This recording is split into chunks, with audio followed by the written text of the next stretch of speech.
very sadly, we're a nation in decline, and yet they go after a popular president.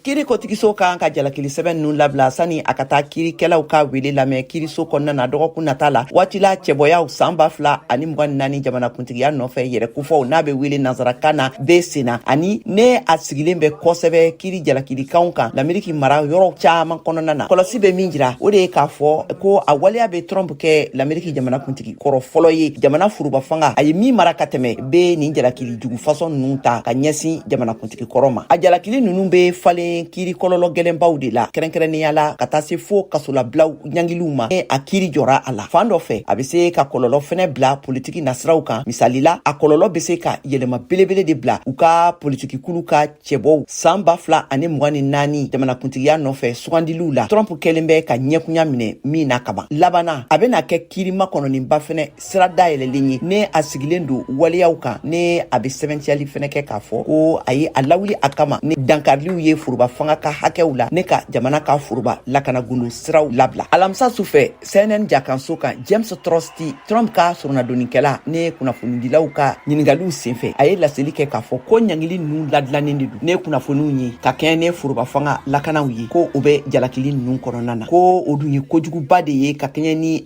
josariya talenw ye minnu bɛ ɲangili kɛ furubagundo bɔrɔtɔliw kan ani ka sira fɛnɛ datugu u ɲɛ ne ka ba don nkalonw ni bɛnbɛnbɛnw ani janfaw la k'a bila mɔgɔw kan kiri kotigiso ma jalakili sɛbɛn ninnu lakodɔnniyali kɛ fɔlɔ a ma labila jama ye fɔlɔ